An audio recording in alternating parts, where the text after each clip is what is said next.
Oke, recording ready ya. Saya izin share screen. Nah, mesti nggak keluar nih.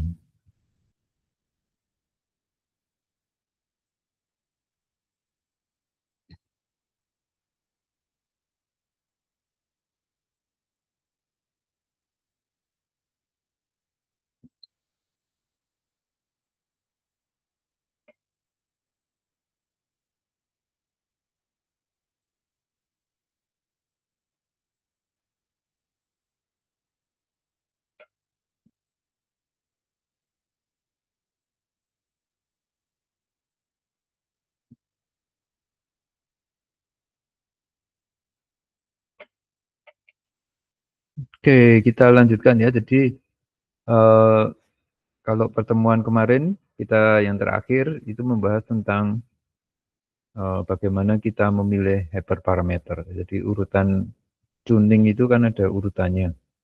Mulai dari learning rate, kemudian ya kita tinggal pilih dari nomor dua itu ya. Ada yang momentum, kemudian hidden unit atau mini batch. Nah, kalau lebih dari satu, cara kita milih bagaimana ini? Ya, berarti kita harus melakukan eksperimennya satu demi satu, mau tidak mau, ya. Jadi, nah, makanya muncul istilah apakah kita bisa mencarinya lewat grid, gitu ya, model mencari parameternya itu lewat grid. Kalau kita lewat grid, maka disarankan tidak menggunakan grid yang tertentu seperti ini. Karena kalau gridnya tertentu, maka secara otomatis kalau yang parameter satu itu dominan, maka secara otomatis parameter dua tidak akan signifikan pengaruhnya. Atau kalau kita punya tiga parameter, ya berarti kita harus melakukan pengujiannya juga tiga parameter gitu ya. Bentuknya seperti tiga dimensi gitu. Ya memang agak menyulitkan, tapi itu mungkin bisa menyelesaikan ya, terutama untuk yang kasus pilihan kedua ini. Cuman kalau bagian yang di sini itu kan pilihannya cuma momentum, RMS prop, dan Adam ya. Jadi cuma ada tiga pilihan aja. Jadi kita eh, model gridnya itu mungkin cuma ini ya, hidden unit dan mini batch. Minggu lalu saya juga sudah menunjukkan ya teknik mini batch model seperti yang saya tunjukkan di paper itu. Kalau modelnya itu adalah dari mini batch ukuran kecil sampai ke ukuran besar, itu mampu gitu ya untuk menghasilkan kecepatan training yang lebih bagus dengan hasil yang ya kira-kira sedikit lebih bagus ya. Bisa lebih bagus daripada yang bagus gitu ya. Jadi kalau kita mau biasanya trainingnya akan jauh lebih lama tanpa menggunakan apa mini batch yang meningkat ya. Jadi di eksperimen saya itu mini batchnya dari apa 32 ke 64 dan seterusnya. Itu hasilnya akan lebih bagus daripada kalau kita tetap aja menggunakan 32 misalnya atau 64 ya mini batch-nya ukurannya. Terus sekali lagi mini batch itu termasuk hyperparameter ya. Jadi kita harus mengubah-ubah uh, nilai atau value itu supaya kita mendapatkan hasil yang lebih bagus. Nah, di ini kita akan lihat batch normalization ya, batch normalization. Kita sudah tahu bahwa ada normalisasi. Jadi data-data input kita itu biasanya kan kita normalisasi. Kita bisa menormalisasinya dengan menggunakan min-max scalar ya. Jadi yang minimum kita beri nilai 0, yang maksimum kita beri nilai 1 misalnya ya. 0 sampai 1. Atau kita menggunakan model standar deviasi ya, model standar rata-rata dan standar deviasi. Nah, tujuannya apa? Tujuannya sebetulnya kita ingin membentuk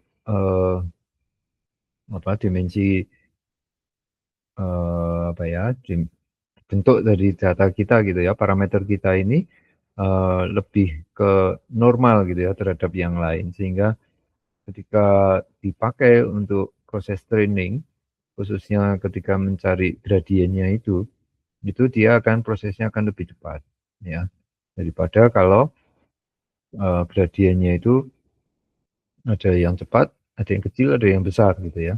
Nah, itu akan mempersulit uh, proses trainingnya jadi lebih lama.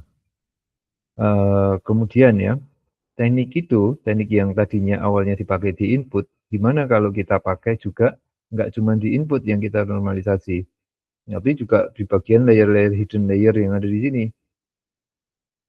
Ya, kenapa kok kita perlu menormalisasi? Karena kalau nilai sebaran parameter yang ada di sini ini terlalu sempit gitu ya, itu akan membuat kasus yang hampir sama dengan yang ada di input ini. Ya, jadi normalizing inputs to speed up learning ya. Jadi ini berhasil ini. Nah, tapi kalau yang di sini bagaimana? Nah, ini yang kita sebut dengan uh, ini kita sebut dengan batch norm ya, batch norm di sini. Kita normalisasi batch-nya. Jadi modelnya sekarang yang kita normalisasi itu bukan inputnya, tetapi value-value yang ada di bobot-bobotnya ini ya, yang ada di bobot-bobotnya ini. Itu dinormalisasi. Cuman kalau kita ingin mengerjakan normalisasinya itu biasanya kalau yang bagian depan di sini, bagian kiri, ya kita pakai min-max scaler atau kita pakai teknik normalisasi yang lain. Fungsi-fungsinya biasanya sudah ada. Mungkin Pak Surya mungkin ya yang akan mengajarkan. Sedangkan yang batch normalization itu sudah ada juga API-nya ya. Jadi kita tinggal panggil aja call function-nya untuk normalisasi. Ya, jadi ini tujuannya untuk menormalisasi bagian yang di sini. Nah, apakah hasil normalisasinya itu akan bagus? Ya, sekali lagi eh, eksperimen di sini itu kan sebetulnya kan ingin mencari eh, apa namanya minimum global minimumnya ya, global minimanya itu. Nah, kalau menggunakan ini apakah selalu berhasil? Nah, kalau selalu berhasil kan kenapa tidak dipasang terus gitu ya? Ya, pertanyaannya gitu. Nah, jadi sekali lagi model model apa namanya batch normalization ini itu adalah option gitu ya, option yang bisa kita pakai dan tidak kita pakai. Nah, pada umumnya banyak orang menggunakan batch normalization.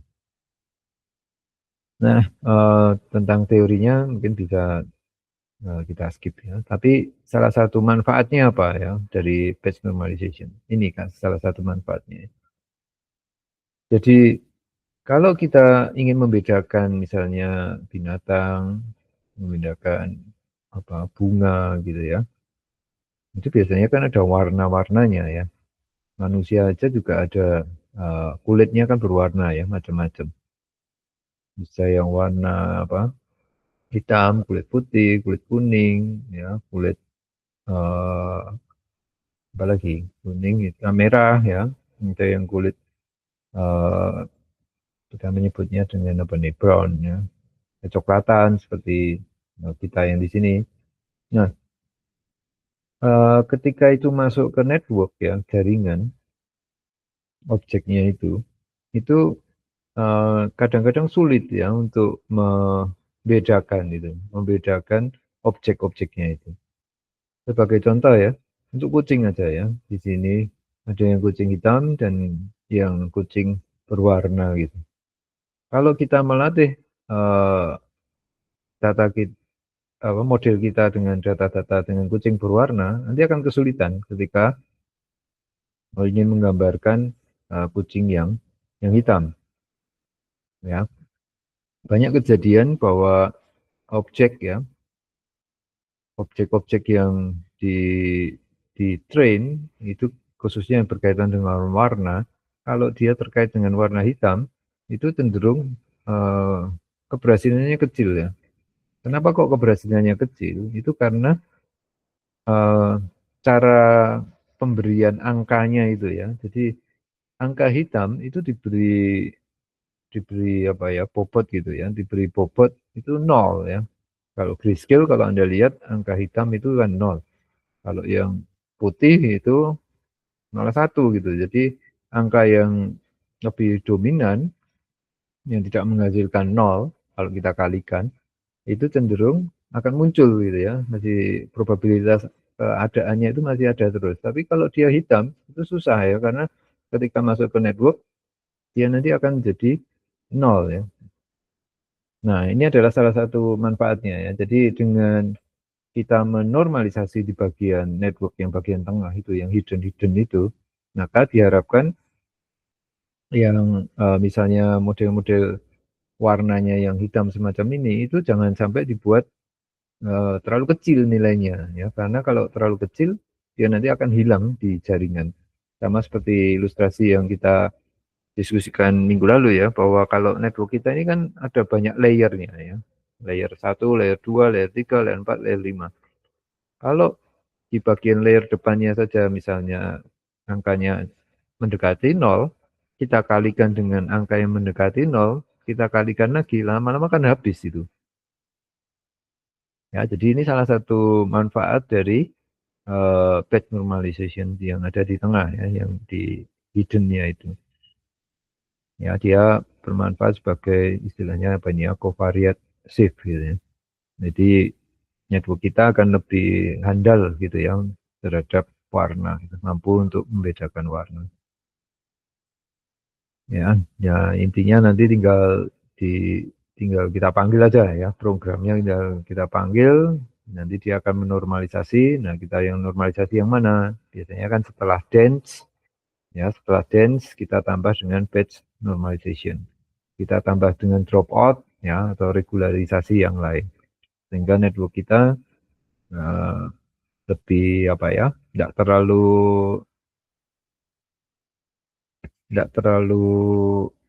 fit gitu ya, tidak terlalu kaku gitu, tapi lebih slack gitu ya, lebih longgar gitu ya. Nah, topik berikutnya nih ya, ini batch normalization. Itu salah satu kegunaannya adalah untuk mengatasi masalah nilai yang terlalu kecil ya, sehingga bobot-bobot yang terlalu kecil, sehingga kalau kita bisa normalisasi harapannya trainingnya akan lebih cepat, hasilnya pun juga kemungkinan bisa mengatasi masalah covariate shift. Nah, berikutnya adalah tentang bagaimana cara kita mengenali objek kalau dia lebih dari satu objeknya. Ya, yang kemarin kan paling cuma dua ya, misalnya cat or dog gitu. Tapi kalau di sini ada apa ini ya, ada chick, kemudian ada dog, ada cat, dan ada yang lain gitu ya, p others gitu. Ini diberi kelasnya, diberi nomor nih, 3 ya, mulainya dari 0, 0, 1, 2, 3. Kalau kelasnya 0, ya kita anggap dia sebagai apa nih ya, sebagai others ya di sini. Cat itu 1, kemudian dog di sini 2, dan chick itu 3. Ya, jadi kalau kita memberi label kelasnya, ya jadi chick 3, kucing ya 1, kalau dog 2, kalau yang lain selain ketiga ini berarti kita beri 0 ya. Ini juga koala kita beri 0. Nah, cara mengenalinya bagaimana ini? Ya, tentu saja bagian outputnya ini tidak lagi berupa eh, apa namanya, satu ya networknya. Neuronnya tidak perlu satu, tapi setiap setiap objek atau kelas yang mau kita create itu kita beri satu buah neuron output ya, satu buah neuron output. Nah, lalu cara ngitungnya bagaimana? Nah, kita bisa menggunakan pendekatan softmax ya. Softmax ini sebetulnya adalah bentuk kayak seperti bentuk umum dari logistic regression ya. Kalau logistic regression kita hanya menggunakan semacam sigmoid gitu ya, satu sigmoid untuk menentukan dia berada di posisi kiri atau kanan gitu. Nah, kalau softmax itu kita membaginya berdasarkan bobot-bobot yang mirip lah dengan yang di logistic regression ya, karena bentuknya kan ini adalah generalisasi gitu ya dari logistic regression. Nah, misalnya di sini ya, uh, cara ngitungnya bagaimana? Dimisalkan bahwa output yang ada di sini itu punya nilai ya, hasil dari linear kalkulasinya itu dia bernilai 5 output di sini. Ya, kemudian 2 di neuron output yang kedua di sini, kemudian negatif 1 yang ketiga, dan 3 ya untuk di bagian di paling bawah. Nah, ini masing-masing mewakili kelasnya masing-masing ya. Ini yang kelas berapa tadi? Kelas 0, kelas 1, kelas 2, dan kelas 3. Nah, cara ngitungnya bagaimana? Cara ngitungnya tinggal kita gunakan formula yang ada di sini. Ya, jadi kita hitung dulu T atau untuk setiap kelasnya ya. Jadi E pangkat ya tergantung ini nilainya berapa? 5 ya. E pangkat 5. Ya, L itu berarti kan layer paling akhir ya. Jadi yang kita lihat hanya layer paling akhir, paling ujung dari sini. Nah, setelah kita hitung di sini, E pangkat 5 keluar nilai ya, E pangkat 2 keluar nilai, E pangkat negatif 1 keluar nilai, E pangkat 3 keluar nilai. Nah, masing-masing nilai itu di sini, itu kita jumlahkan ya. Kita jumlahkan, lalu kita mendapatkan totalnya di sini. Karena maksimum kan nilainya harus 1. Ya, jadi semacam kita normalisasi lah gitu ya. Nah, setelah itu, E pangkat 5 kita bagi dengan nilai maksimum, E pangkat 2 kita bagi nilai maksimum, dan seterusnya ya. Jadi kalau Anda total di sini pasti nilainya adalah 1 ya. Jadi total nilai di sini baru 1 di sini. Nah, yang menarik apa? Ini menunjukkan probabilitas ya. Jadi nilai output di sini itu menunjukkan probabilitas, jadi kemungkinan objek yang akan muncul ya, yang diduga gitu ya, diduga misalnya objeknya itu koala gitu ya. Koala ini punya probabilitas paling tinggi di sini, munculnya di sini 0,842 dibandingkan yang lain signifikan terlalu kecil gitu ya, terlalu kecil.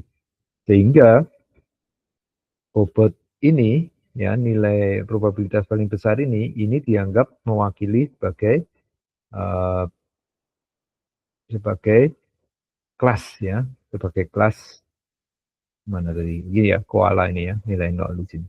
Sebagai kelas yang ditunjuk ya. Jadi labelnya seperti itu.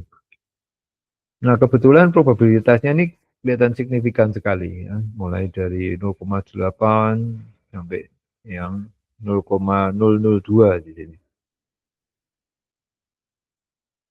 Jadi pada umumnya ketika kita melihat probabilitas itu, kalau dia nilainya itu cukup tinggi, maka kita akan yakin ya, yakin wah berarti ini betul kelasnya ini.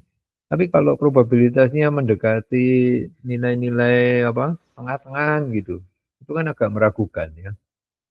Ya, jadi kadang-kadang benar, kadang-kadang salah gitu ya. Maka kita harus hati-hati kalau ada kelas-kelas semacam itu yang tidak terlalu signifikan ya nilainya, maka kita harus ragu-ragu ya, ragu-ragu sebetulnya ya, apakah itu benar-beneran atau hanya mendekati saja. Ya, banyak eksperimen ditunjukkan bahwa uh, dengan mengubah gitu ya, mengubah gambar anjing ya, model dog gitu, tapi dibuat mirip kucing atau sebaliknya ya, kucing diberi diberi hiasan-hiasan mirip mirip dengan dog gitu, jadi akhirnya jadi rancu gitu ya. Nah, itu juga membuat sistemnya menjadi kacau gitu ya, nggak ngerti, nggak bisa membedakan. Beda dengan manusia ya, manusia bisa tahu langsung, oh nah ini tetap ini ya, ini tetap kucing, itu tetap anjing, manusia bisa langsung tahu. Tapi mesin itu seringkali kurang begitu handal gitu ya, kurang begitu handal pada kasus-kasus tertentu. Jadi oleh karena itu eh, kita harus hati-hati ya ketika menggunakan mesin. Jangan terlalu yakin 100% bahwa mesin itu selalu benar ya. Jangan terlalu yakin mesin itu selalu benar. Kalau Anda menggunakan Gemini ya dari Google itu, pastikan ada tulisannya ya, warning atau peringatan itu. Bahwa hasil dari Gemini itu belum tentu benar ya. Jadi kita harus waspada. Nah, harus diperiksa ulang gitu ya, diperiksa ulang sebagai toolsnya itu. Nah, ini contoh-contoh softmax example, hasilnya semacam apa, kemudian cara mereka memisahkan kelasnya, tadi sudah kita hitung ya, ini rumusnya, hasil kalkulasi kalau nilai linearnya cukup signifikan ini ya, bobotnya 5, 2, min 1, 3, maka nilainya adalah seperti ini.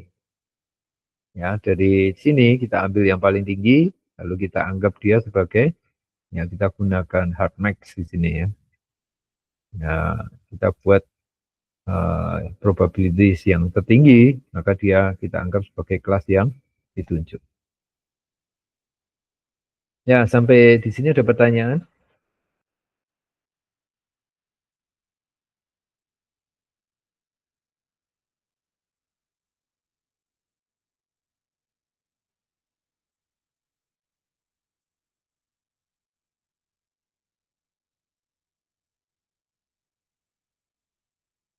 Ya, softmax itu masih tujuannya untuk uh, melihat kelas ya, melihat kelas satu demi satu.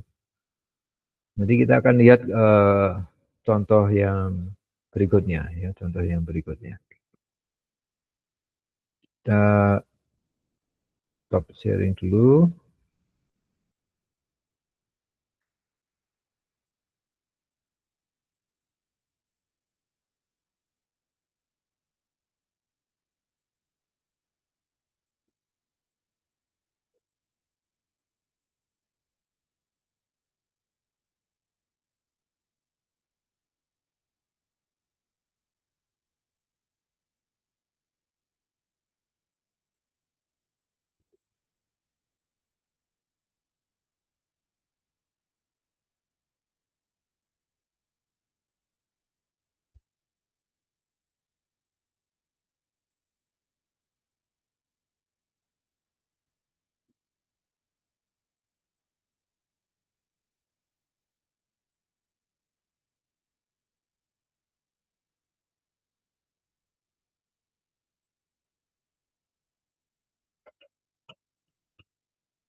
Ini karena di tempat saya ini kadang-kadang videonya nggak keluar ya, jadi saya cukup kebingungan juga ini. Kadang muncul, kadang enggak. Sebentar, saya ulangi lagi.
Oke ya, kita lanjutkan dulu. Saya kesulitan untuk mengakses PowerPoint saya ini, yang DL apa?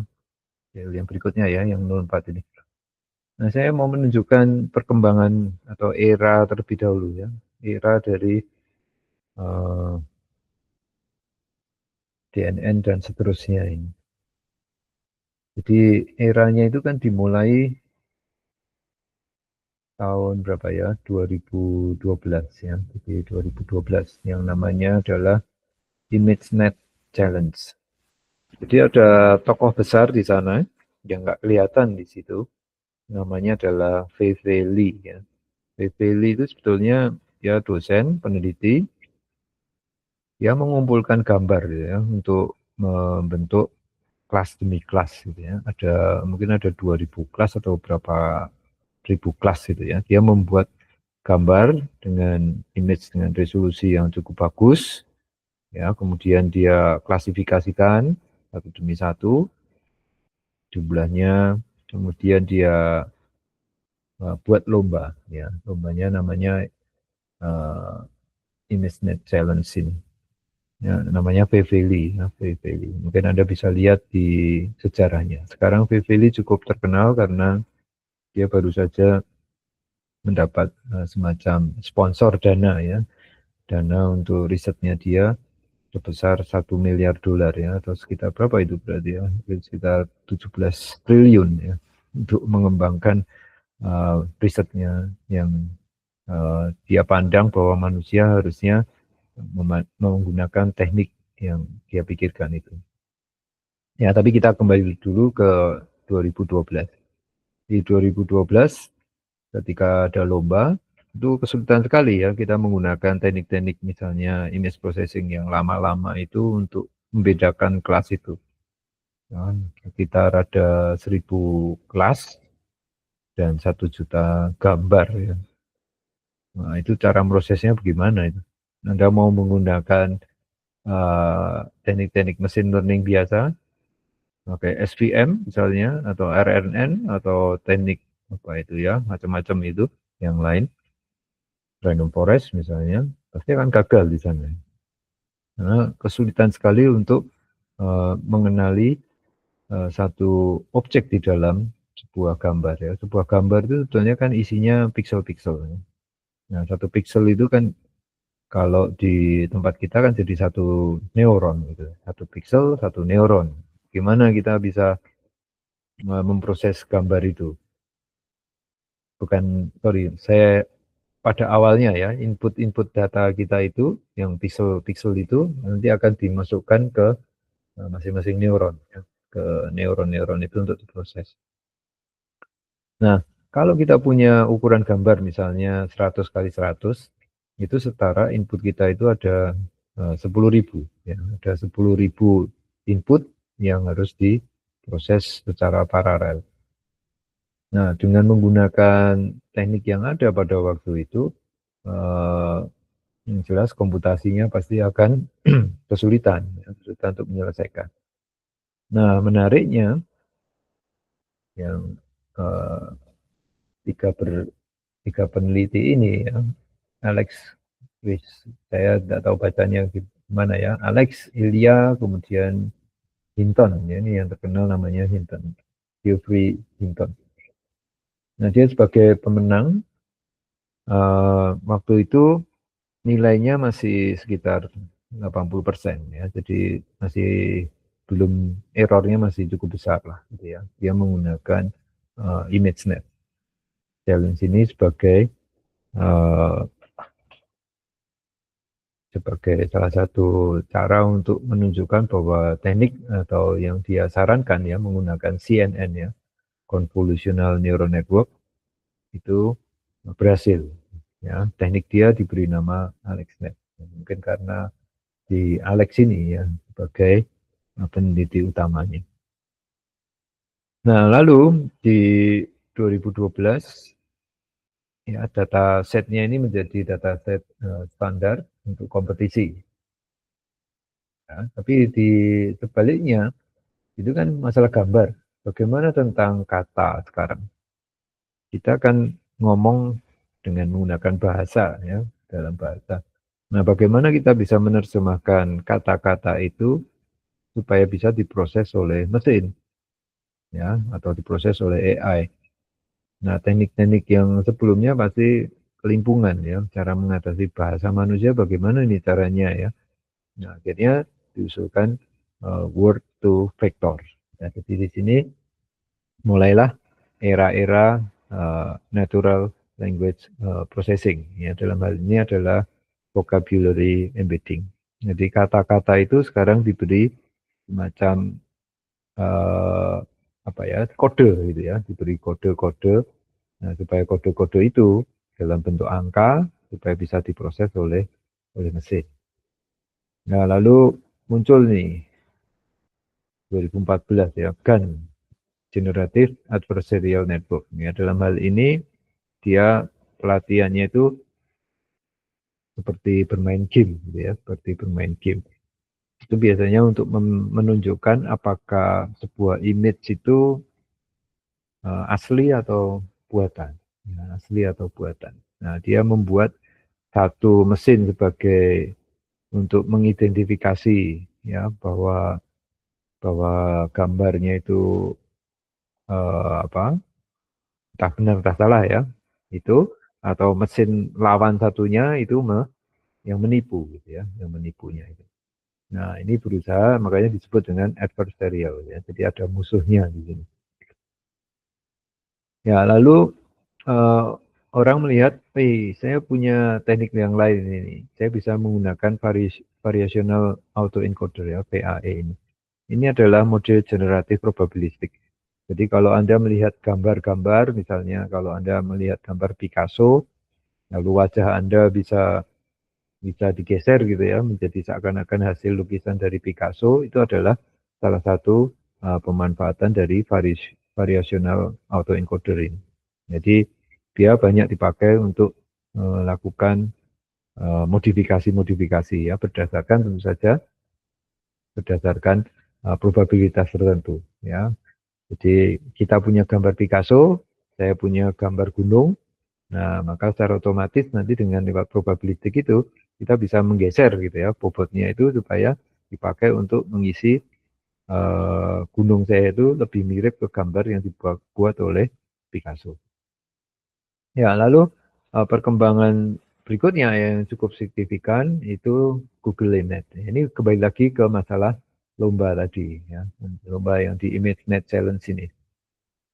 Nah, Google Linet ini juga memenangkan lomba, itu dia menggunakan jaringan CNN Deep dengan modul inovatif ya, yang disebut dengan Inception ya, Inception atau awalnya ya. Inception itu kan awal mulanya itu gimana. Nah, lalu di tahun berikutnya, ResNet ini Microsoft, dia berusaha untuk mengatasi jaringan pelatihan yang sangat dalam. Jadi kalau kita memiliki network yang sangat dalam, secara otomatis pasti kemungkinan adalah bobot atau nilai yang kita kirimkan itu akan hilang di tengah jalan. Entah bobotnya yang terlalu kecil semua atau bobotnya terlalu besar ya, hilang atau dia terlalu besar sehingga nilainya itu menjadi tidak mampu ditampung oleh komputer ya atau mesin.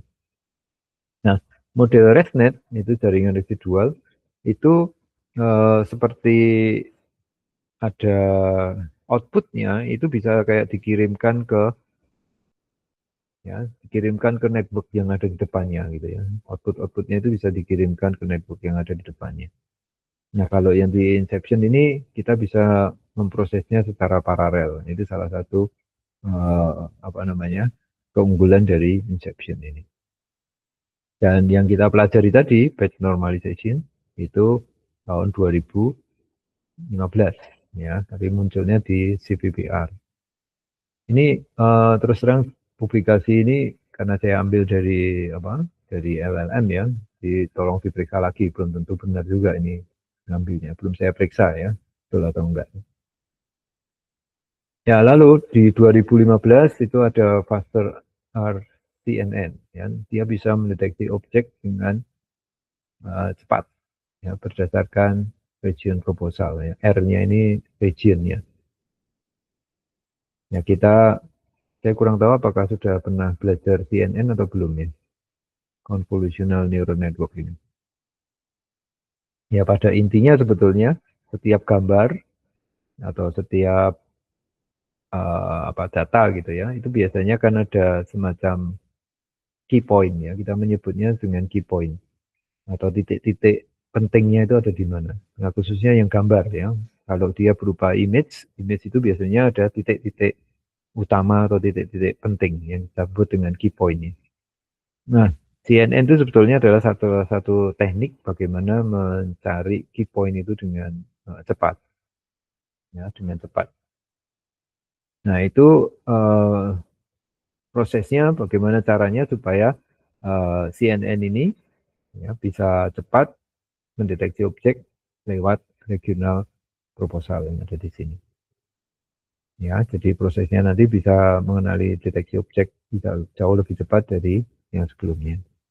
Cuman ini sekali lagi berbeda dengan teknik-teknik yang ada di ResNet maupun Inception ya. Kita menyebutnya dengan faster RCNN. Kemudian teknik yang lain itu dengan menggunakan reinforcement learning ya. Jadi dia menggunakan RL itu kepanjangannya adalah reinforcement learning, itu belajar dari pixel langsung. Nah, tekniknya Yan Lechun ini. Kemudian ini terkenal lagi di tahun 2016 itu AlphaGo ya yang bisa mengalahkan Lee Sedol ini ya dalam permainan Go. Ya, permainan Go itu permainan yang katanya susah untuk diselesaikan oleh mesin ya, tapi ternyata dengan menggunakan teknik yang ada di rahasiakan saya kira Mas Ian ya, AlphaGo ini dia bisa mengalahkan pemain nomor 1 dunia untuk bermain Go. Kemudian langkah berikutnya adalah ini yang cukup terkenal sampai sekarang ya, yaitu adalah transformer ya, arsitektur berbasis atensi tanpa menggunakan recurrent neural network. Jadi kalau kita punya data seperti image ya, satu gambar saja itu kan tidak ada hubungannya dengan gambar yang lain. Ya, berbeda dengan kalau kita lihat film. Kalau kita lihat film itu kan frame yang sekarang itu pasti ada kaitannya dengan frame sebelumnya dan frame setelahnya ya, sehingga kita bisa memikirkan apa yang akan terjadi berikutnya ya lewat time series ya. Jadi problemnya bukan lagi hanya sekedar klasifikasi, tapi problemnya sudah ada problem time series-nya ya. Jadi kalau ada deret waktunya, maka sebetulnya saya bisa memperkirakan apa yang terjadi di kemudian ya. Di kemudian itu akan terjadi seperti apa bisa diprediksi berdasarkan data-data yang sebelumnya. Nah, kasus-kasus yang di RNN termasuk sebetulnya di tahun 97 itu ada penemuan yang disebut dengan LSTM ya, long short term memory. Itu sudah banyak dipakai untuk menyelesaikan prediksi ya, model-model yang bersifat prediksi. Tetapi atau time series maksud saya ya, prediksi atau time series. Tetapi hasil itu seringkali mengalami kegagalan karena apa? Karena modelnya itu ukurannya harus tertentu. Ya, jadi panjang datanya, windownya itu semuanya harus fix tertentu. Padahal kalau kita lihat dalam sebuah kata, misalnya kalimat gitu, kalimat itu kan terdiri dari jumlah kata yang bervariasi ya. Ada yang mungkin 3 kata, 2 kata, ada yang 1 kata, ada yang 10 kata, ada yang mungkin 20 kata. Nah itu tidak bisa diselesaikan secara elegan gitu ya dengan menggunakan LSTM atau RNN yang lain, yang recurrent network yang lain. Karena teks itu dianggap seperti deret waktu gitu ya. Asumsinya seperti itu, time series itu. Nah, model itu ternyata nggak berhasil ini untuk yang model pembahasan dengan NLP ya. Nah, pada tahun 2017 ini si siapa ini ya, Aziz Aswani itu dia mengeluarkan salah satu publikasinya ya yang terkenal dengan Attention is all you need ya, attention. Jadi attention itu terkait dengan apa ya? Kalau kita bicara atensi, alert ya, kita bicara tentang alertness dan kita bicara juga melihat tentang environment ya di sekitar kita. Jadi tidak semua yang sudah kita latih itu penting, sama pentingnya gitu. Ketika kita bicara tentang misalnya ya, tentang aktor misalnya. Kalau kita bicara tentang aktor di sebuah film misalnya, maka kita akan tahu ya, aktor ini kan orang yang penting gitu ya di cerita itu. Sedangkan yang lain-lain itu mungkin hanya figuran saja ya, nggak terlalu penting, apalagi yang cuma lewat sekali aja, nggak pernah nongol lagi, ngapain kita perhatikan gitu ya. Jadi arsitektur yang berbasis atensi yang dipakai oleh Transformer ini itu menjadi signifikan ya, menjadi salah satu breakthrough ya, karena dia bisa mengatasi problem yang tadinya itu menjadi problem di LSTM maupun RNN yang sebelumnya ya, di current neural network yang sebelumnya termasuk GRU dan seterusnya. Cuman LSTM masih banyak dipakai terutama di sistem-sistem berbasis embedded ya, menggunakan hardware-hardware kecil itu. Ya, jadi ini salah satu perkembangan yang akhirnya banyak dipakai dalam dunia AI sekarang ini ya, termasuk model-model apa ini ya, ChatGPT, BERT dan seterusnya. Ya. BERT ini adalah bidirectional transformer. Jadi kalau kita lihat kalimat itu biasanya kan dari kiri ke kanan gitu ya, dari subjek sampai ke dari subjeknya sampai ke titik. Ya. Nah ini gimana kalau bisa dibuat kebalikannya ya, dimulai dari yang kanan ke kiri juga gitu ya, supaya bisa mengenali. Ya itu perkembangannya ya, sampai LLM seperti yang kita lihat sampai sekarang dengan jumlah parameter yang kalau kita lihat misalnya ChatGPT 3 ini ada 175 miliar parameter. Ya, kita perlu membayangkan menjalankan aja ini sudah setengah mati ya, 175 miliar parameter. Kita bayangkan komputer kita, misalnya saja kecepatannya 5 GHz ya. 5 GHz. Nah, kita asumsikan aja single prosesor. Jadi 5 GHz itu setara dengan 5 miliar ya. Kita bisa menjalankan satu instruksi satu clock gitu ya. Istilahnya ya, 1 Hz ya sorry 5 miliar clock ya. 5 GHz itu setara dengan 5 miliar clock. Nah, sekarang kalau kita punya parameter ya sebanyak 175 miliar 175 miliar kita bagi dengan 5 karena komputer kita mampu untuk mengeksekusi ya 5 miliar parameter dalam satu detik, maka itu setara dengan berapa berarti? 35 ya, 35 detik baru bisa menghasilkan output dengan komputer kita dengan kecepatan 5 GHz. Ya, jadi boleh dibilang kalau menunggu data ya, menunggu hasil dari large language model dengan menggunakan PC kita, kalau menunggu sampai 35 detik ya terlalu lama ya, terlalu lama solusinya. Nah, itu tahun berapa? 2020 ya. Lalu 2020 ini ada beberapa macam penemuan termasuk diffusion model ya. Generasi gambar kualitas tinggi tanpa menggunakan lawannya. Nah, sayangnya di sini tidak dimunculkan penemuan DeepSeek ya. DeepSeek itu cukup menarik karena apa?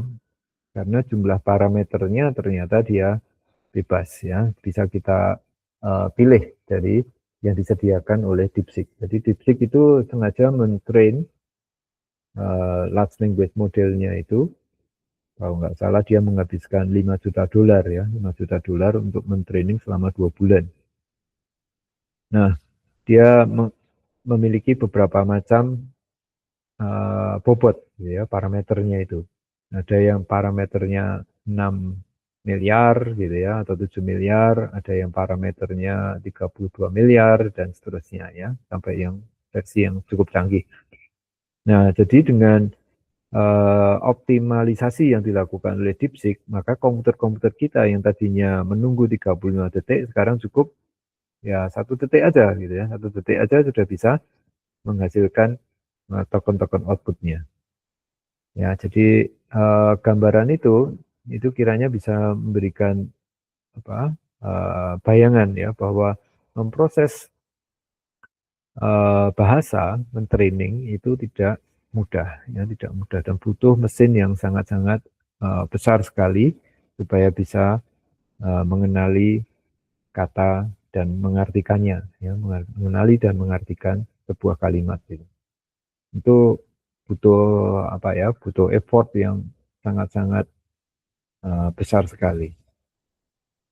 Ini perkembangan-perkembangan yang ada di dunia sekarang ini dan kalau yang bisa kita lakukan apa sekarang ya? Ya rata-rata kita kan lihat tools-tools yang banyak beredar gitu ya. Tools-tools itu sebetulnya juga sama, dia membeli semacam akses itu ke server-server yang dimiliki oleh OpenAI, Anthropic, atau oleh Meta, Google, dan seterusnya ya. Biasanya kan mereka memiliki superkomputer yang sangat besar dan kita perlu membayar lisensinya untuk memproduksi produk tertentu yang dijual ke masyarakat yang luas ya.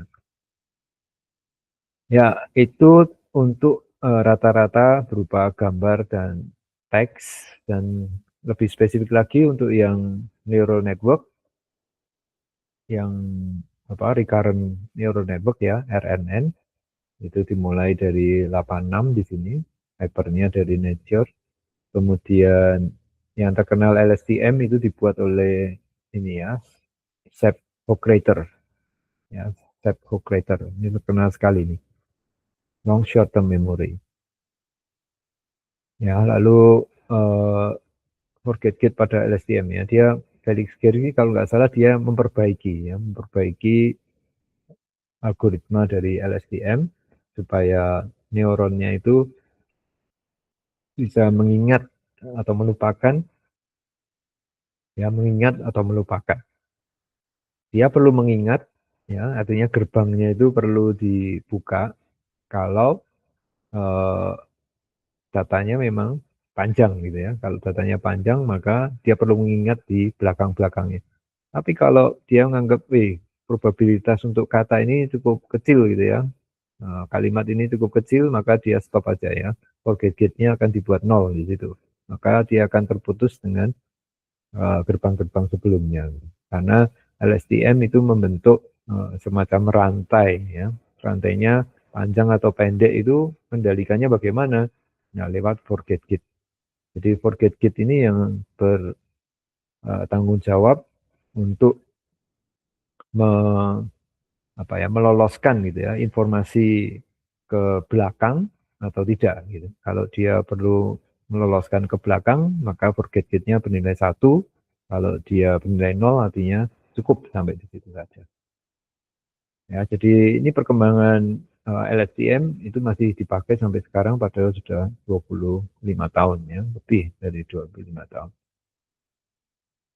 Ini yang terkait dengan time series. Jadi kalau kita memiliki problem dan problem kita itu ada kaitannya dengan time series, Anda bisa menggunakan teknik-teknik dari transformer atau kalau data Anda cukup kecil-kecil dan pendek-pendek saja bisa dikenali, Anda bisa menggunakan LSTM. Ya. Jadi itu saran saya.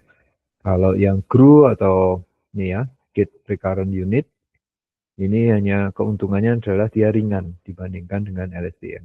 Dan hasilnya biasanya kalau saya coba itu seringkali kurang bagus ya dibandingkan dengan LSTM. Tetapi beberapa paper menunjukkan bahwa hasil GRU bisa lebih bagus sedikit daripada LSTM. Ya, jadi sekali lagi tinggal Anda coba-coba aja mana yang paling optimal hasilnya. Ya, itu tentang time series. Ya, jadi kita sudah melihat bahwa ada problem-problem berupa klasifikasi, problem-problem bersifat time series. Ya, umumnya untuk yang prediksi-prediksi, kemudian untuk melihat perawatan-perawatan, early warning. Jadi semacam profesor saya dulu pernah membuat tim gitu khusus untuk membuat early warning system lah gitu ya untuk kebencanaan. Jadi dia mencoba untuk mengenali apakah bencana itu bisa diprediksi dari beberapa parameter sebelum kejadian bencananya terjadi. Jadi seperti tanah longsor gitu, di tepi gunung biasanya kan kita tahu kalau ada hujan besar, maka akan ada tanah longsor ya. Tapi kan tanah longsor itu bisa terjadi, bisa tidak, tergantung dari parameter-parameter yang ada di tanah ya. Jadi oleh karena itu, bisa enggak kalau kita memprediksi longsor itu berdasarkan curah hujan dan kelembapan tanah, suhu pada saat itu. Ya, jadi itu kesulitannya adalah mencari datasetnya ya. Datasetnya ini gimana nih cara mencari datasetnya.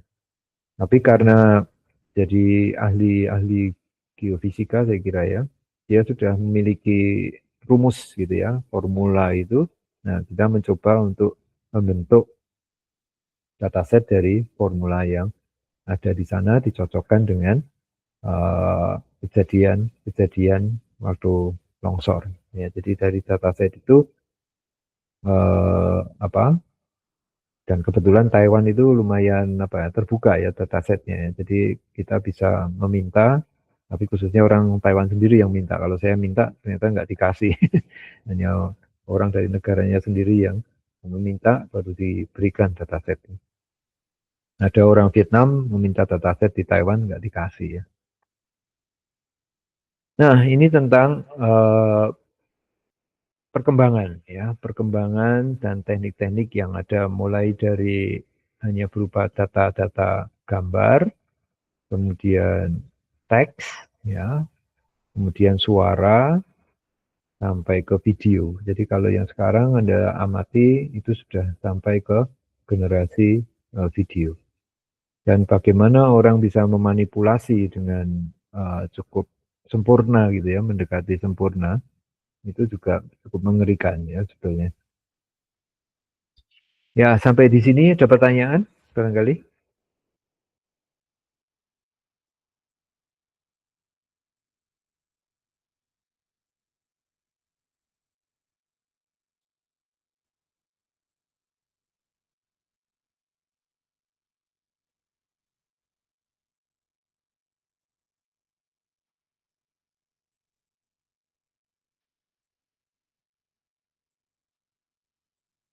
Jadi singkat kata ya, untuk yang teknologi yang lebih modern yang baru ini sebetulnya dari sisi komputasi yang kita miliki, se-Indonesia Raya, itu masih belum bisa untuk melatih model-model seperti ChatGPT seperti ini. Ya, padahal di tahun berapa? 2022 ya. Karena apa? Untuk menjalankan itu butuh superkomputer. Ya. Misalnya superkomputer berapa? H200 atau H100 itu jumlahnya 2000 lebih. Ke Indonesia Raya kita baru memiliki sekitar di bawah 50 ya superkomputernya.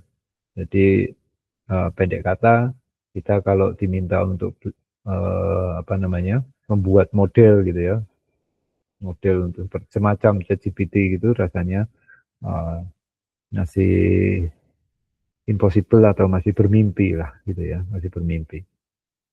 Yang punya superkomputer sebanyak kita 2048 itu adalah di Singapura ya. Di Singapura itu kalau nggak salah ada satu institusi yang punya superkomputer yang sangat-sangat besar di sana. Kekuatannya sangat-sangat besar. Jadi dia mampu untuk melatih model-model yang cukup kompleks. Ya, kemudian untuk semacam DeepSeek itu dia menyewa, diduga dia tidak menyewa, tapi dia semacam ya namanya aja dugaan ya, namanya aja dugaan. Jadi di kasus-kasus beberapa tahun yang lalu yang membuat Amerika marah itu kan karena eh, superkomputer-superkomputer yang dijual di Malaysia atau di Singapura itu ternyata larinya ke Cina semua gitu ya. Jadi mereka Amerika agak marah karena tiba-tiba muncul DeepSeek itu. Loh, kok bisa ya? Kok bisa ternyata? Ya itu yang membuat mereka marah karena membuat harga-harga menjadi sangat turun ya. Oke, sekarang kita akan lanjutkan Semoga ini masih bisa dilihat.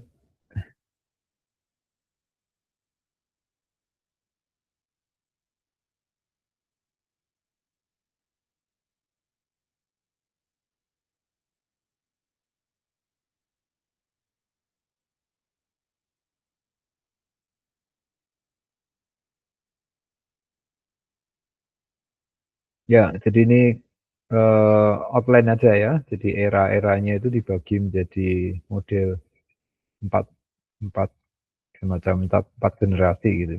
Era computer vision, ya CNN dan embedding. Ini mulai dari yang tadi ya, AlexNet, ImageNet, Word to Vector, Inception, dan ResNet. Ya, Google Inception, kalau ResNet dari Microsoft. Kemudian dibagi menjadi era yang kedua, ini model sudah generatif, jadi dia bisa bertarung gitu antara generator pembuat dan diskriminator ya, yang pemeriksa keasliannya. Itu bertarung dan nilai optimalnya itu yang uh, diharapkan terjadi gitu ya.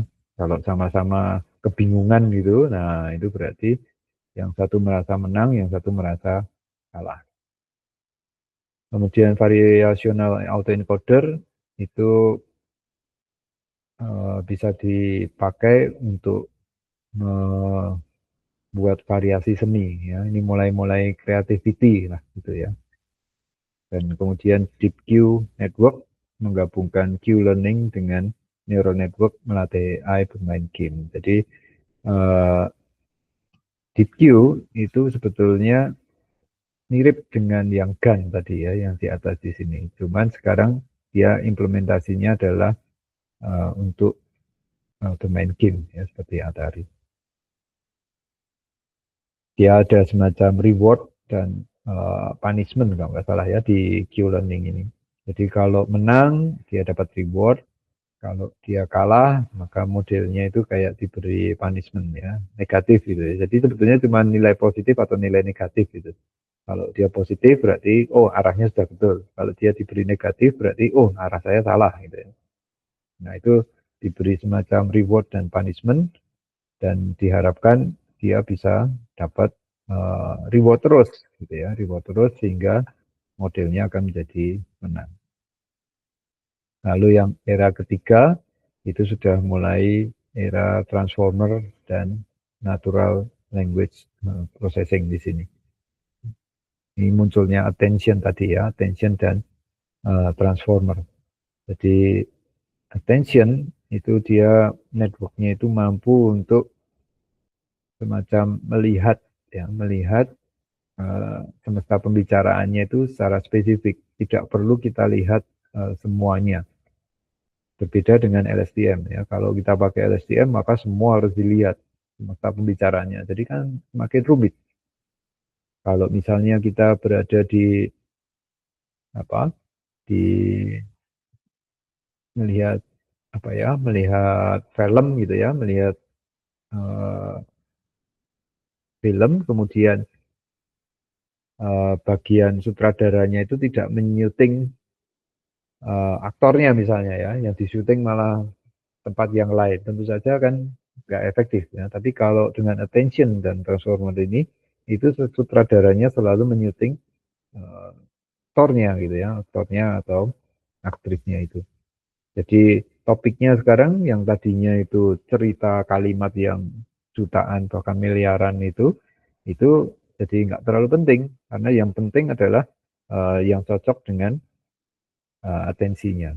Ya, itu membuat dia menjadi sangat booming dan uh, apa dipakai sampai sekarang ini ya, baik ChatGPT 1, 2, BERT, dan seterusnya.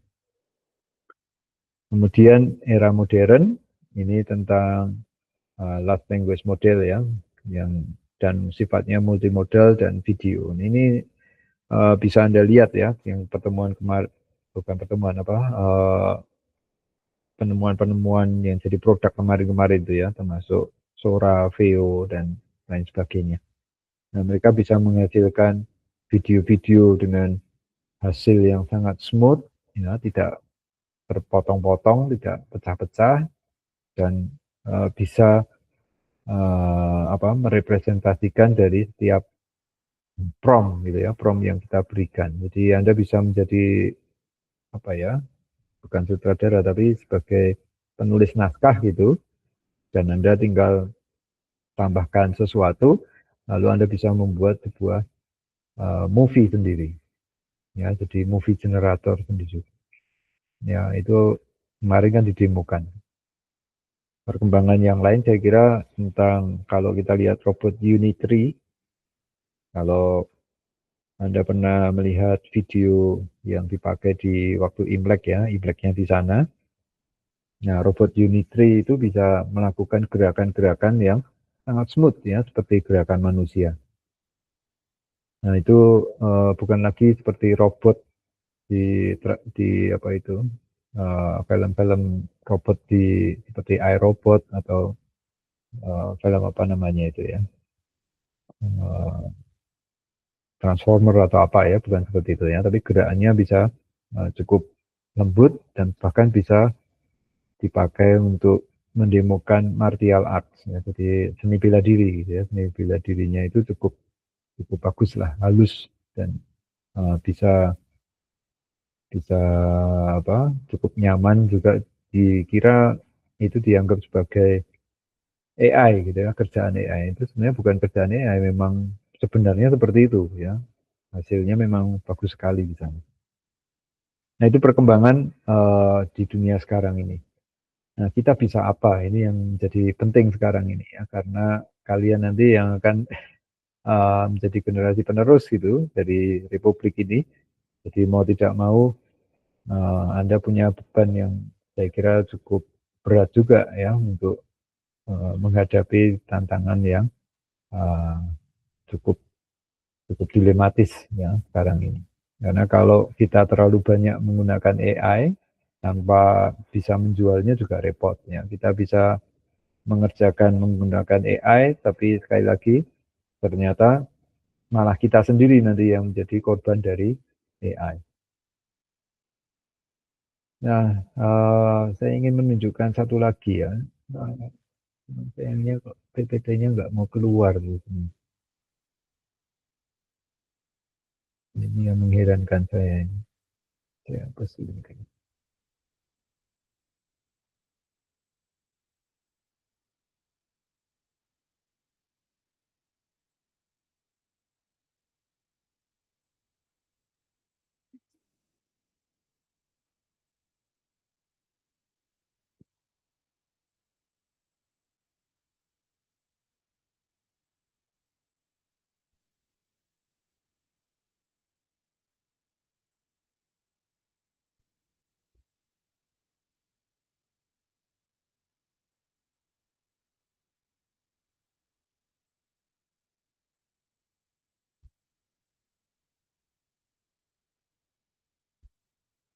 Ya, oke ya, ini berhasil keluar nih.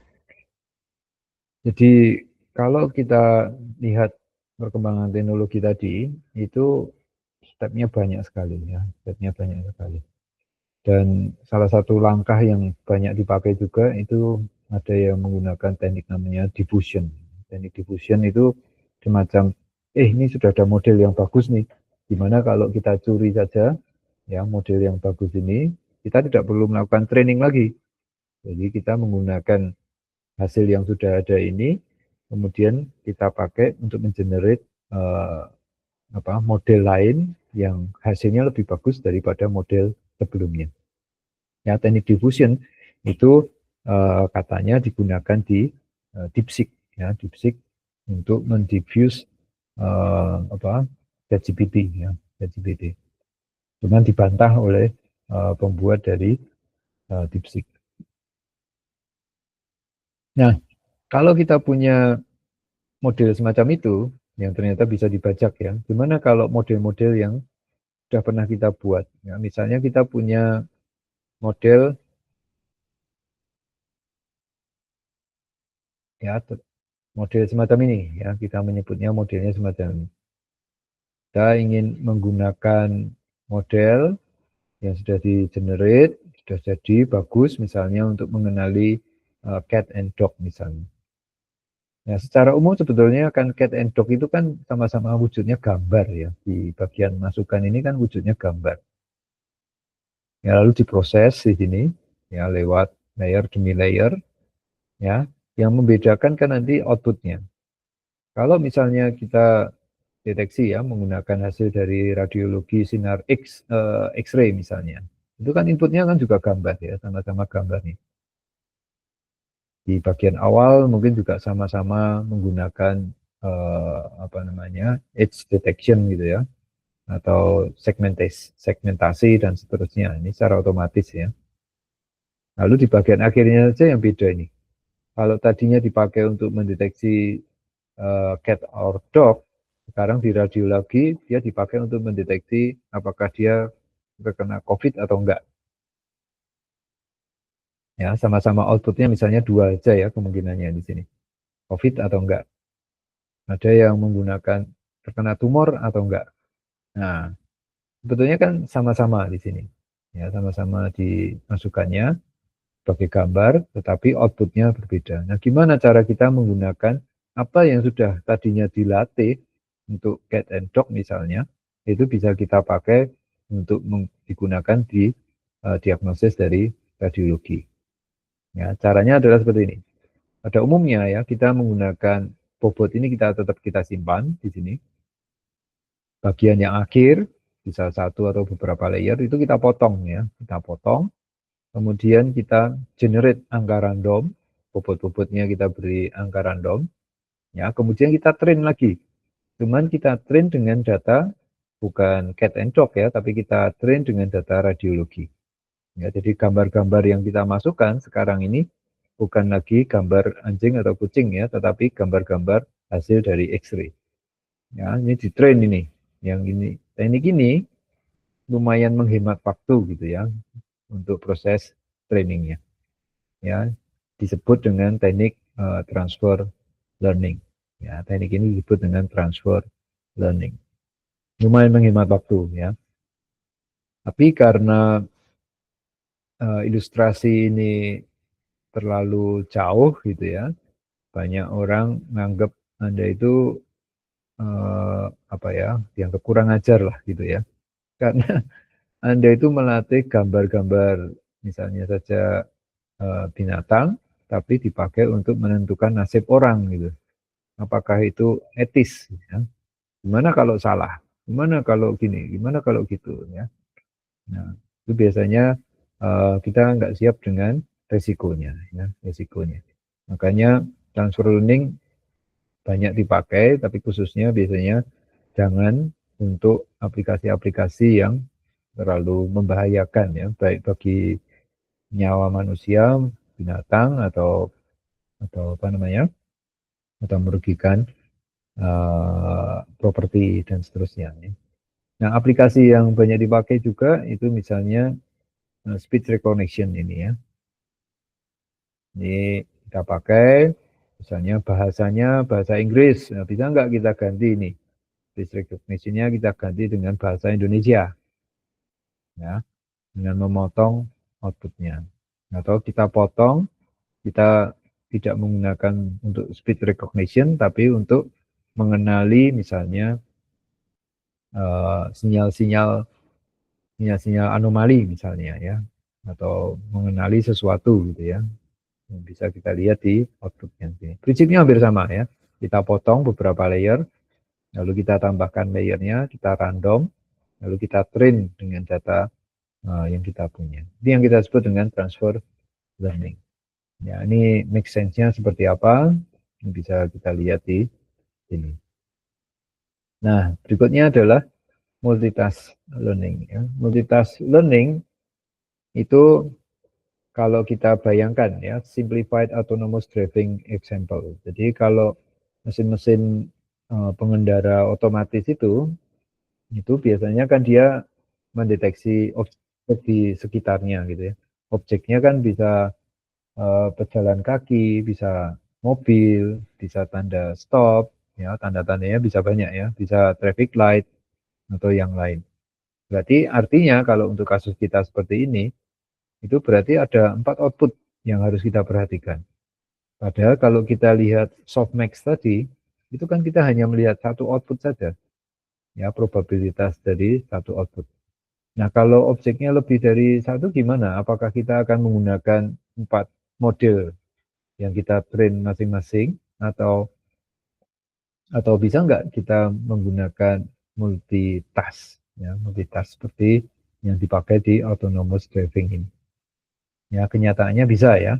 Jadi mirip dengan yang tadi, yang di softmax tadi, tapi sekarang ya one task, tapi kita sekarang ajarkan untuk mengenali lebih dari satu task atau 4 task learning di sini. Misalnya di bagian 0, pedestrian, car, stop sign, dan traffic light. Ya, traffic light yang bawah, ini yang stop sign, ini yang car, dan ini yang pedestrian. Ya, kita menggunakan atau mengubah ya neural network kita tidak lagi untuk single output, single task, tapi kita bisa ajari untuk multitask. Ya, kenapa kok multitask ini make sense ya?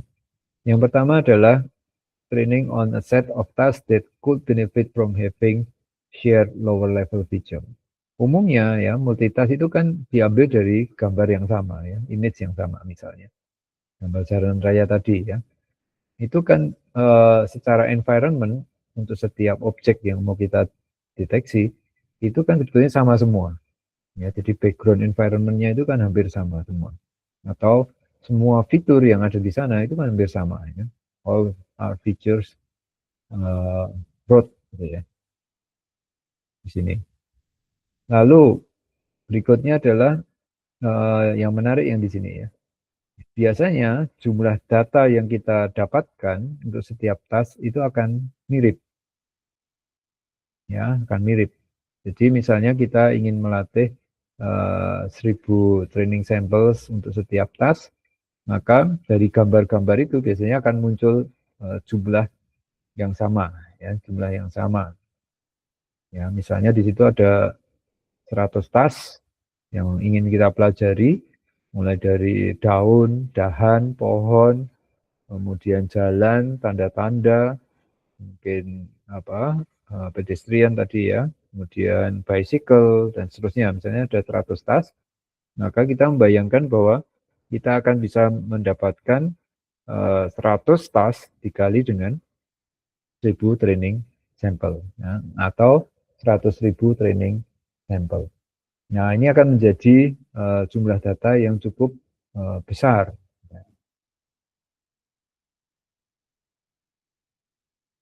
Kalau can train a big enough neural network to do well on all tasks, ya, will not work well if the network is not large enough. Jadi network kita harus cukup besar supaya bisa membedakan gitu ya, membedakan 100 task ini dengan baik. Apakah 1000 cukup? Saya kira nggak cukup ya. Itu network yang lebih besar ya kalau kita training dengan jumlah data yang sangat besar. Nah, itu tentang multitask learning. Ya. Bisa menggunakan gambar, bisa juga kita aplikasikan misalnya kita ingin melihat apa ya, informasi warna misalnya dari spektrum misalnya. Kalau kita memiliki cairan misalnya kita tembak dengan cahaya tertentu, kemudian muncul spektrumnya. Nah, spektrumnya itu bisa nggak ya kita kenali? Oh, kalau dia muncul di warna sekian, sekian, sekian, sekian, sekian, maka oh ini berarti otomatis bendanya adalah ini. Nah, kalau ini kalau nilainya adalah misalnya yang muncul di spektrum 1357 misalnya ya, itu termasuk kelompok apa. Nah, itu bisa kita terapkan di situ. Dan yang terakhir, ya end-to-end deep learning ini masih perdebatan dan ya, katanya dengan menggunakan teknik yang sekarang ini itu sebetulnya sudah end-to-end deep learning. Ya. Tapi zaman dulu end-to-end deep learning itu masih semacam mimpi gitu ya, masih semacam mimpi. Misalnya gini ya, kita punya punya speech recognition system ini. Kalau menurut tradisional dengan image processing atau sinyal processing ya, sinyal processing itu mulai dari audio input diambil dulu fiturnya, pecah-pecah ke fonemnya, gabungkan jadi kata, lalu muncullah transkripnya. Nah, end-to-end deep learning itu dari audio langsung transkrip. Ya, dari sini audio langsung muncul transkrip. Kita memutus fitur phenom, ya, fonem dan kata-kata itu. Langsung muncul transkrip. Dulu kan nggak bisa ya, terlalu susah. Tapi sekarang itu bukan sesuatu yang mustahil kan. Kita bisa mentranskrip misalnya dari YouTube, kita minta supaya ditranskripkan. Kita rapat, meeting, kemudian ini tolong meetingnya ditranskripkan. Itu kan masih sekarang ini sudah bisa ya, end-to-end deep learning. Tapi ada bagian-bagian tertentu barangkali yang masih belum bisa direalisasikan. Ya, sekali lagi model dari end-to-end ini problem yang paling susahnya itu adalah jamnya, ya, jam trainingnya yang dirasa sangat-sangat besar, sangat-sangat besar untuk mentraining networknya. Tapi sekali lagi, kenapa kok ChatGPT bisa berhasil misalnya, atau Gemini bisa berhasil, ya karena mereka trainingnya itu menggunakan mesin yang sangat banyak sekali ya untuk melatih model yang mereka usulkan. Nah, kalau misalnya kita kan nggak mampu punya network sebagus yang ada di sana, di US atau di Singapura atau di Eropa atau di China ya. Nah, kita bisa menggunakan teknik-teknik tadi ya, kita parsialkan gitulah ya, parsialkan karena apa? Dengan itu ada kemungkinan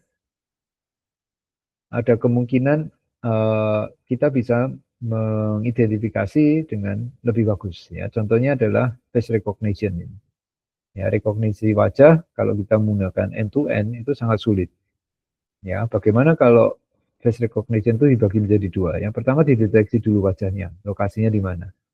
Ya, setelah deteksi wajah, baru kita mengusahakan untuk mengidentifikasikan. Ya, identifikasi wajahnya itu ada di mana, dicocokkan dengan database. Nah, proses two stage ini itu dirasa lebih efisien dan accurate gitu ya, daripada single stage dan end-to-end learning.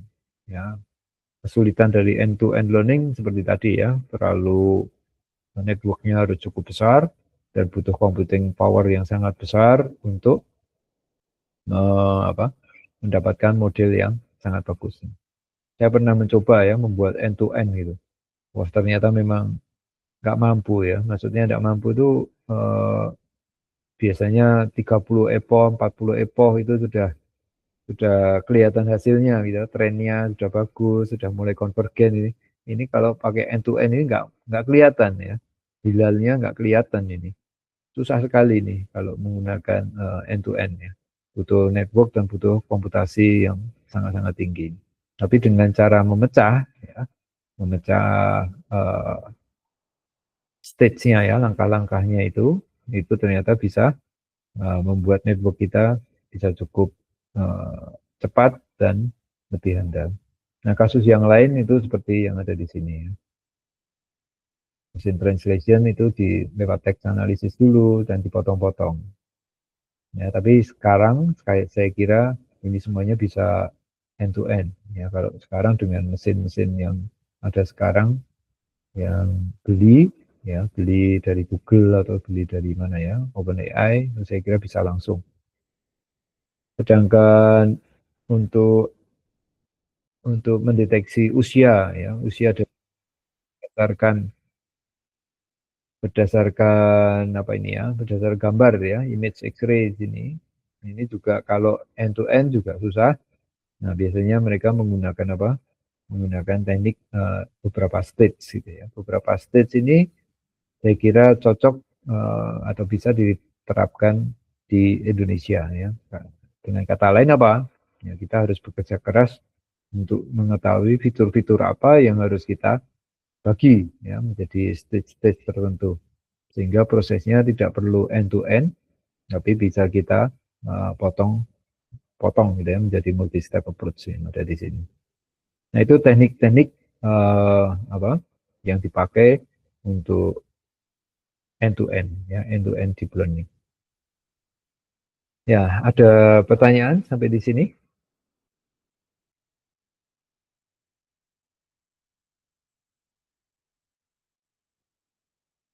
Jadi hari ini kita mempelajari transfer learning, multitask learning, kemudian kita lihat batch normalization dan softmax ya.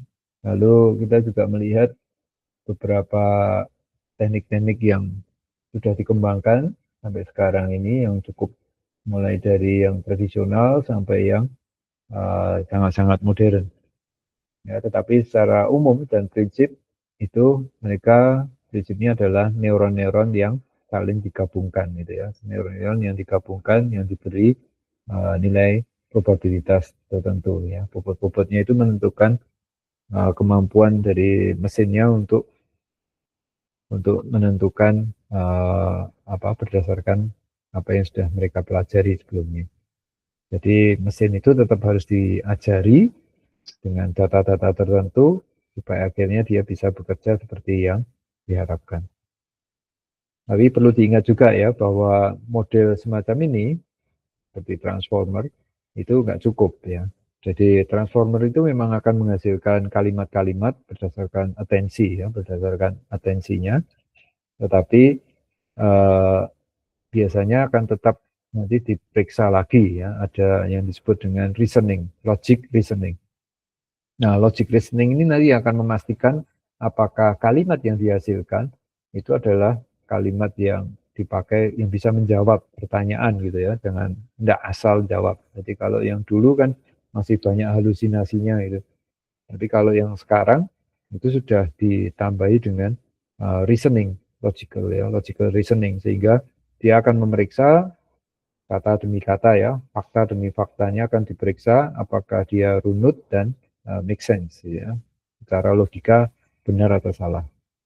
Jadi transformer saja atau dense net saja itu tidak akan menjawab masalah ya, supaya dia bisa menjawab masalah dengan tepat, maka dia harus diberi tambahan baru ya, tambahan barunya disebut dengan logical reasoning.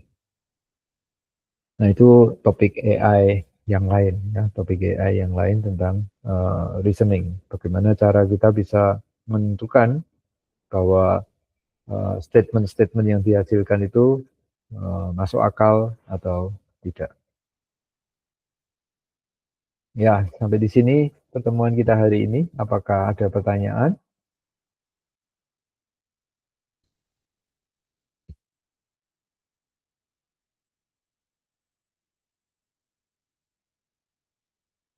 Belum ada, Prof. Oke ya, nanti saya coba kalau ada waktu saya akan coba untuk membuatkan semacam pertanyaan-pertanyaan gitu, latihan dalam bentuk Google Form ya, silahkan dicoba. Semoga bisa apa ya, bisa kalau bisa menjawab di atas 90 ya saya kira bagus ya. Tapi usahakan apa ya, tidak ditanyakan juga gitu ya. Jadi pertanyaan saya ditanyakan ke ChatGPT lalu jawabannya dipakai untuk menjawab. Jadi kita cuma broker aja gitu ya, lalu lalang, bukan seperti itu ya. Maksud saya supaya ilmunya itu kita bisa paham ya konsepnya. Oh, berarti kalau kita punya konsep semacam ini, maka apa yang bisa kita lakukan menggunakan tools-tools yang tersedia sekarang ini dengan efektif gitu. Ya, terima kasih Togap yang berusaha menjawab jujur ini. Tapi nggak masalah ya, ChatGPT dipakai nggak masalah ya. Selama yang penting adalah apa? Yang penting adalah kita bisa mengimprove gitu ya, mengenhance diri kita sendiri. Istilahnya itu apa ya? Enrichment gitu ya, memperkaya tapi secara pengetahuan. Kalau ilmu kita tambah banyak, nah harapannya kita akan semakin tambah maju ya, karena Indonesia kan butuh kalian-kalian ini. Kalau kami cukup cukup apa ya, sudah cukup lanjut lah gitu ya. Ya silakan nanti Indonesia kalian yang pimpin ini, kita mau melihat hasilnya. Oke, sampai di sini saja pertemuan saya. Terima kasih. Absen sudah saya buka ya. Terima kasih Pak Bambang. Sampai ketemu lagi di lain waktu. Ya, makasih Prof. Makasih banyak. Bye-bye. Sampai jumpa lagi. Bye. Terima kasih, Bro. Bro.